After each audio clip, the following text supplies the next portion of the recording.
we're really doing as Muslims. That's why we said we really need to have this program for you and for me to take a break right here on Huda TV. Stay with us because we've got a lot coming up on Take a Break. I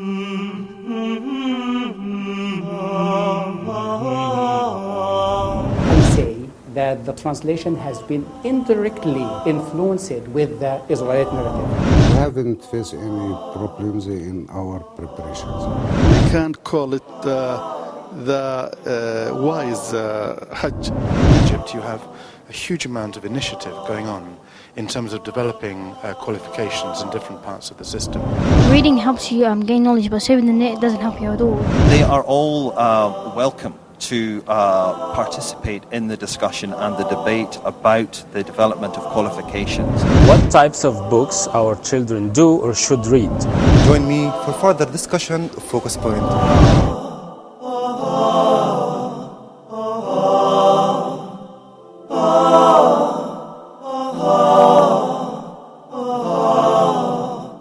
Huda, a light in every home.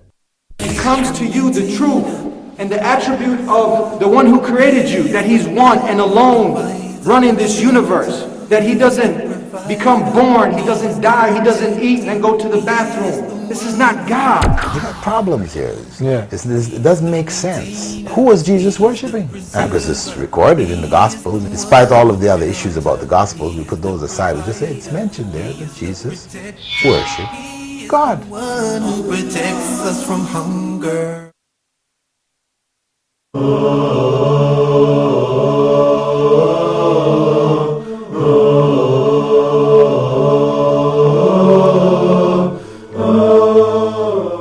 Assalamu alaikum wa rahmatullahi wa barakatuh. Welcome back. You're watching Ask Huda. Just a quick reminder of our telephone numbers 00-202-38555 248 or 249, or you can write to us at ask@huda.tv. We have Abdul Rahman from Kuwait. Assalamu alaikum, sister. You're live on Ask Huda. Wa alaikum assalam wa rahmatullahi wa barakatuh. Inshallah, I would like to ask a question about the fiqh of hijrah. Is it true, is there authentic proof that if a person performs hijrah, they cannot go back to the place where they made hijrah from and stay there more than 3 or 5 days? Is there any evidence regarding this? Okay. And what is the sin?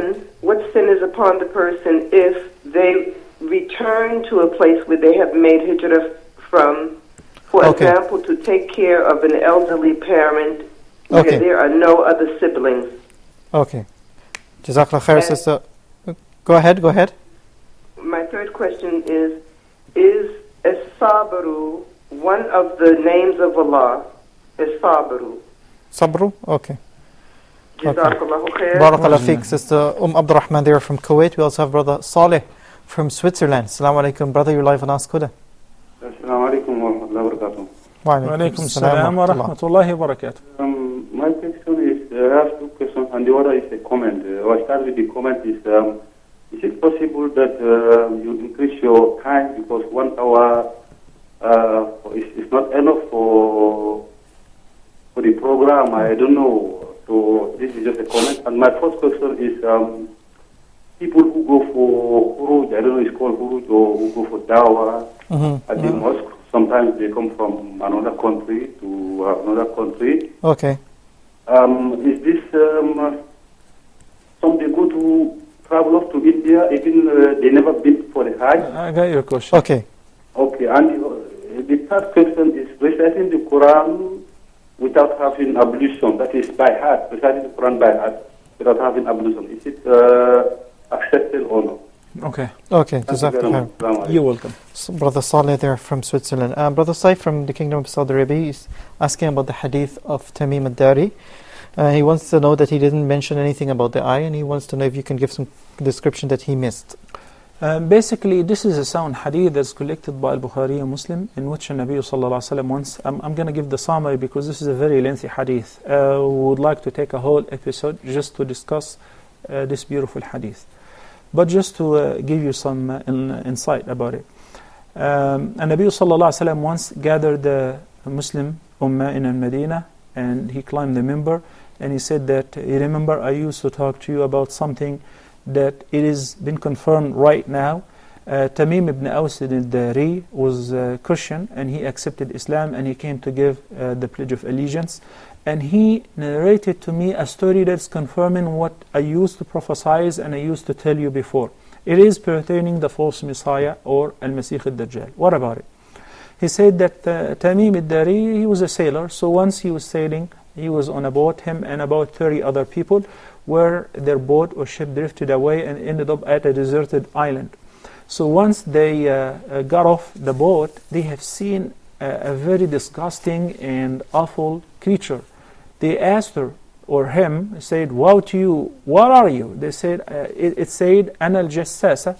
So anyway, it led them to a hut and said, there is somebody inside this hut who would like to speak to you. So it spoke to them, whether he or she, this Jassasa, because it ends up with ta marbuta, it should be she, spoke to them in their language.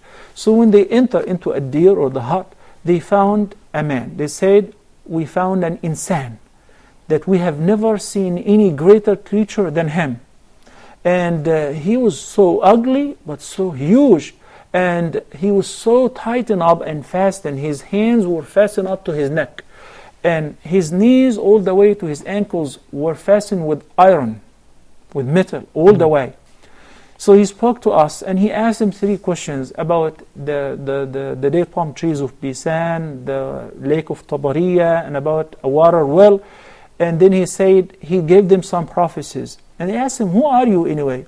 He said, "I'm about to come out whenever Allah's leave would come, whenever He allows me. I am at the Dajjal." And he explained to them. So the brother is asking about, obviously, Nabi sallallahu alaihi wasallam, after he finished quoting their story, he said, "And this is what I have been telling you." He's sitting there, and whenever the day and the time will come, Allah subhanahu wa ta'ala will untie him and will allow him to go out to try people and so on.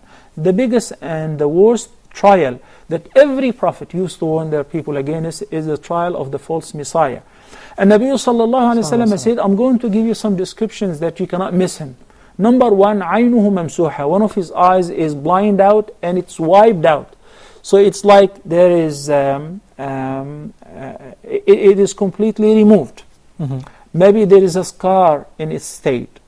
And between his eyes on the forehead, the word kafara, the 3 letters, kafara, that disbelieved, or kafir, that he is a kafir. Every believer will be able to read it, whether he is literate or illiterate. The brother's question is, how come that Tamim al-Dari did not mention about his eye? Well, not necessarily that he was given the exact description of everything, because they were struck with the scene. They were shocked to see this huge, humongous creature whom they did not know whether he's an insan or otherwise, but they described him as an insan, as a human being. So they were shocked with the scene, and he described some, and the Prophet ﷺ gave the exact details. And in this hadith, we find that the Prophet ﷺ is confirming that this creature whom they have seen is exactly the false Messiah. Wallahu a'lam. Okay, Sister Afifa from the Kingdom of Saudi Arabia. Assalamu alaikum, sister. You're live on Ask Huda. Assalamu alaikum rahmatullahi barakatuh. This is Sister Asiya Sheikh. Wa alaikum assalam. Sister Sheikh, last Friday we have been to Medina. Alhamdulillah. As I was reading Surah Kahf, I remember you and Sheikh Mutasim, and really praise for both of you all. May Allah bless you. The efforts which you have put, that really make me easy to read the surah.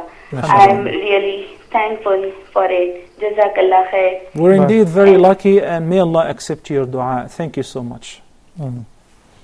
Jazakumullahu khayran. Okay, that's Sister Afifa. We also have Brother Muhammad from Mauritania. Assalamu alaikum, brother. You're live on Ask Huda. Brother Muhammad, are you with us? Go ahead, brother. My question is, I know a woman, so her husband did not access to work. Okay. and she's doing all the best she can to feed, let's say, her children. Okay. And the husband did not accept to work anywhere. Okay. So the problem is, did she have the right to stop having, I would say, children?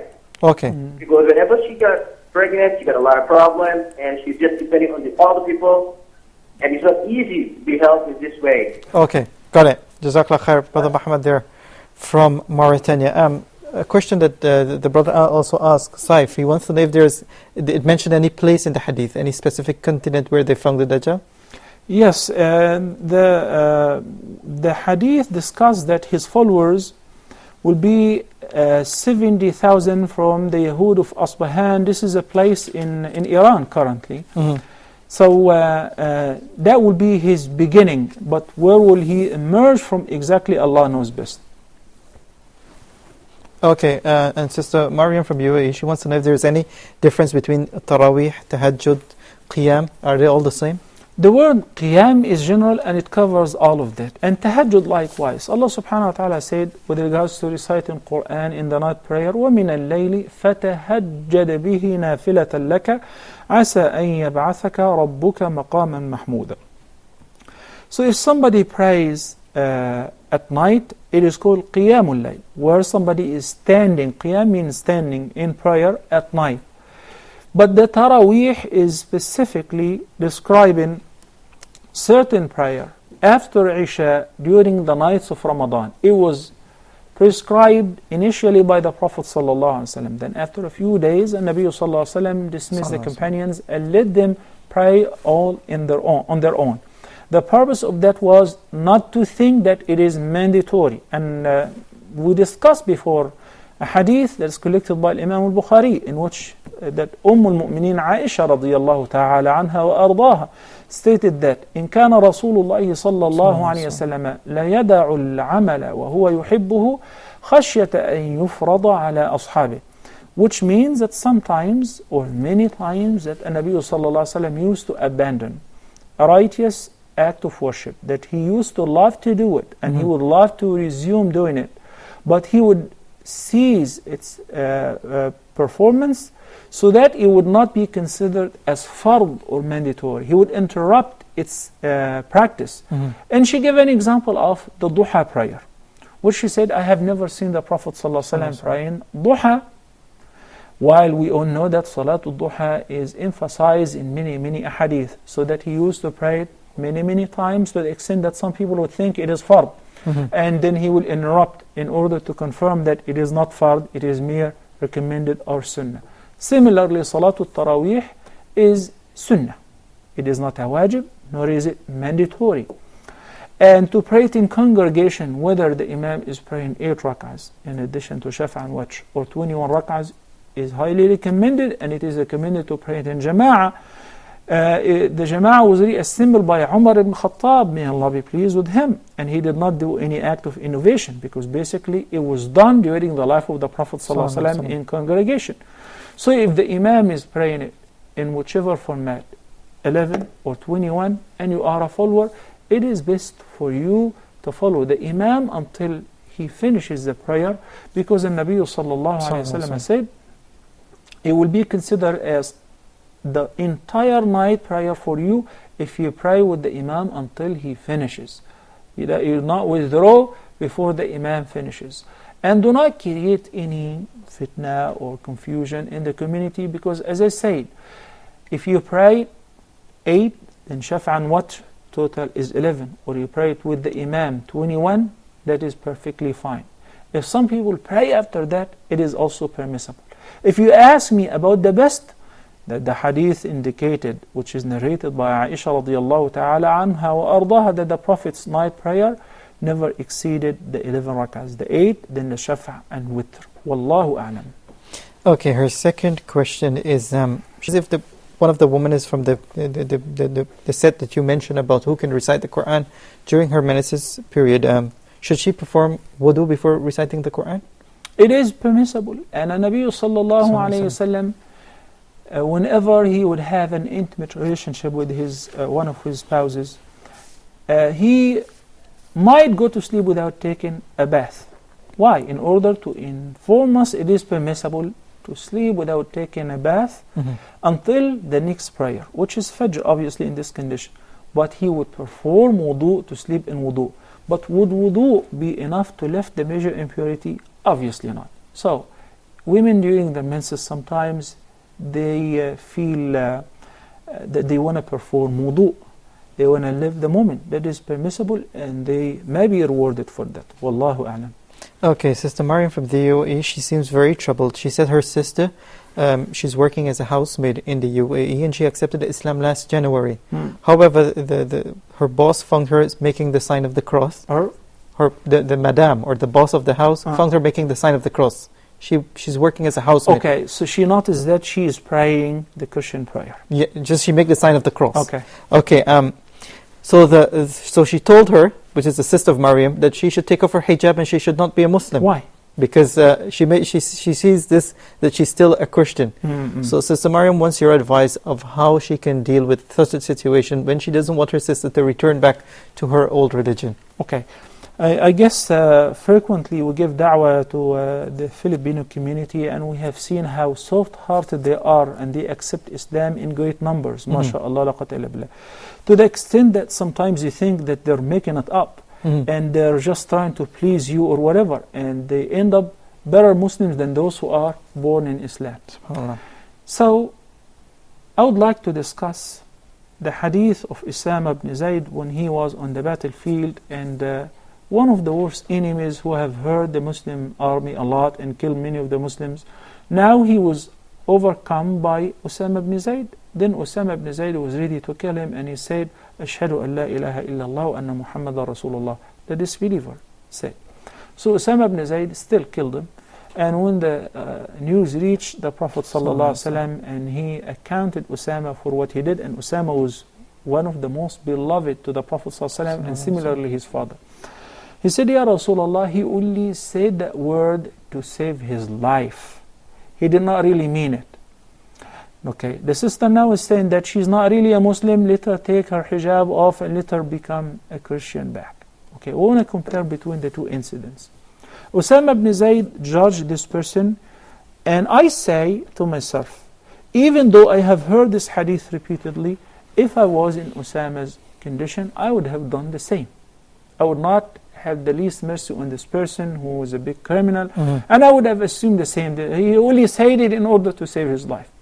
What was the reaction of the Prophet ﷺ? He was so angry, and he said to Usama, have you just killed the Muslim, Usama? He said, Ya Rasulullah, he was a disbeliever. He did not really mean it. So Nabi ﷺ was even harsher on him and said, did you cut open his heart? Did you check on his intention? How do you know? So how do you know that she is not a true Muslim? How do you know that she only accepted Islam because she's working for you, madam? How do you know? How do you know? Somebody came to me and said, I would like to be a Muslim. More than welcome. You are most welcome. Even if this person has a hidden agenda, I would treat him according to what's obvious to me, and you never know. Many people have hidden agendas, and they became true Muslims because now they have closer exposure or greater exposure to Islam than before. So instead of saying, if somebody has a habit of rowing the cross or praying by the hand or whatever, they do not know how to get rid of it or whatever. So it is okay for them to take some time, and it is required for us to help them out to overcome these bad habits. Until today, many Muslims who were born in Islam are doing some practices that belong to the non-Muslim community, whether in India or in the Arab world or here or there. We inherited those cultural practices. So do we judge them as non-Muslims immediately, or we have to explain to them what's right from what's wrong? So we pray for the sister, may Allah subhanahu wa ta'ala strengthen her iman. Amen. And we asked Maryam to support her sister in her study to the deen, since she is new to Islam, and ask her boss or employer to take it easy on her, and instead explain to her what she should be doing. Wallahu ta'ala a'la wa a'lam. أقول قولي هذا وأستغفر الله لي ولكم. Jazakallah khair for your time and for being with us today, Dr. Mohamed Salah. Just before I leave you, if you have any other question you would like us to answer it, you can write to us at ask, that's ask@huda.tv. And don't forget, you can keep supporting us here just by sending an email at support@huda.tv, on our website www.huda.tv, and leave you in Allah's care. Until next time, Assalamu alaikum wa rahmatullahi wa barakatuh. If my love is attached to thee, then from sins I will be free. Each time my heart will beat, your name will resound with heat. Allah is my heart's speech, your mercy is what I beseech. Keep in my heart your remembrance, and in your deen allow me to advance. Help me in my quest, permit me to pass the ultimate test. Help me in my quest, permit me to pass the ultimate test. Help me in my quest, permit me to pass the ultimate